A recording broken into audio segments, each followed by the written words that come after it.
If you have a solution which is different than the one shared in this video and you would like to share with others, please share them in the comments box so they can also learn. That's it for this video. Keep learning, keep practicing. Thank you. Hello everyone, welcome back to the Essential SQL Practice series. Let's take a look at another interesting problem statement. Find the artists who have sales in USA but not in Canada. So for this we will be using an anti-left join. So let's start building cities first. And before building the cities, let's build some basic codes. Again, we'll first identify the tables: artist, album, album to tracks, tracks to invoice items to invoices, because we need the billing country from invoices. Artist, left join albums, A1 on artist ID, join album ID, left join invoice items on track ID, left join invoices on invoice ID.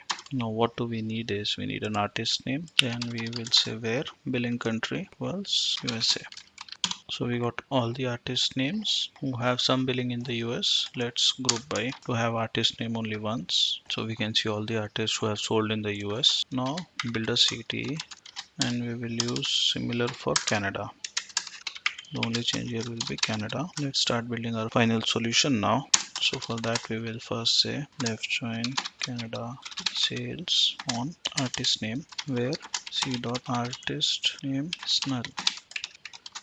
So we can see all the artists who have sold in the US and not in Canada. Now we need total sales and all the countries, let's say. So what I'll do is I'll simply start joining these tables further. Let's join this on albums, tracks, invoice items and invoices. First let's say we need country, billing country, then we need total sales.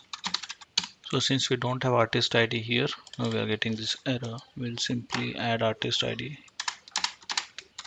and we'll also make the left join on artist ID. So we can see the artist name, country and their respective total sales.